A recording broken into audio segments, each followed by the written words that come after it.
ঢাকা মহানগর গোয়েন্দা পুলিশের সাবেক প্রধান মোহাম্মদ হারুনুর রশিদ ওরফে ডিবি হারুন। নানা কারণেই আলোচনায় থাকতেন তিনি।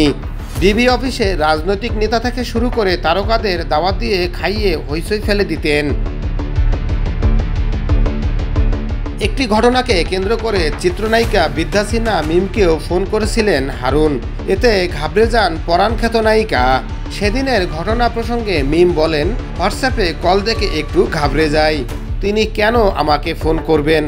ভাবতেও পারিনি যে আমার কাছে এমন একটি ফোন কল সেদিন আসবে, আর বলা হবে যে ছবিটিতে অভিনয় করতে পারবো না।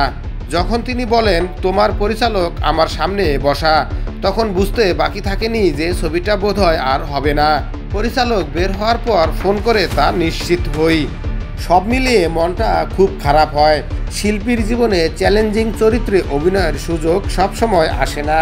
আসার পর যখন আবার তা থেকে বঞ্চিত হয় তখন মন খারাপ হয়। মূলত আমি ইয়াসমিন বলছি নামে একটি সিনেমা নির্মাণ করতে যাচ্ছিলেন পরিচালক সুমন ধর। সিনেমার গল্পটি ছিল সত্য ঘটনা নিয়ে। 1995 সালের 23 আগস্টের রাতে ঢাকা থেকে ঠাকুরগাঁওগামী বাসে দিনাজপুরের উদ্দেশ্যে রওনা দেন ইয়াসমিন নামে এক কিশোরী। বাসের স্টাফরা ভোর রাতে তাকে দিনাজপুর 10 মাইল মোড়ে এক চায়ের দোকানদারের জিম্মায় রেখে অনুরোধ করেন সকাল হলে দিনাজপুরগামী বাসে তুলে দেওয়ার জন্য। তার কিছুক্ষণ পর কোতোয়ালি পুলিশের টহল পিকআপ আসে। বাড়িতে পৌঁছে দেওয়ার কথা বলে জোর করে মেয়েটিকে পিকআপে তুলে নেয়। পথে কিশোরীকে ধর্ষণ শেষে হত্যা করে লাশ ফেলে দেয় মহাসড়কে। সে সময় এই ঘটনা নিয়ে দিনাজপুরবাসীর প্রতিবাদ আন্দোলনে ছিল উত্তাল। এতে পুলিশের গুলিতে প্রাণ হারান 7 আন্দোলনকারী, আহত হন 2 শতাধিক। দিনাজপুর সহ সারা দেশে আন্দোলন ছড়িয়ে পড়ে। সিনেমা নির্মাণের ঘোষণা দেওয়ার পর সুমনকে ডিবি অফিসে ডাকা হয়েছিল। সেখানে তাকে বলা হয়েছিল সিনেমাটি নির্মাণ না করতে। ডিবি থেকে আরও অনেক গল্প দেওয়ার কথাও বলা হয়।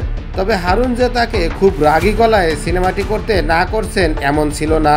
তার সহকারীকে ডেকে বলা হয়েছিল আমাদের কাছে ভালো গল্প আছে, সেগুলো সুমনের সঙ্গে শেয়ার করেন।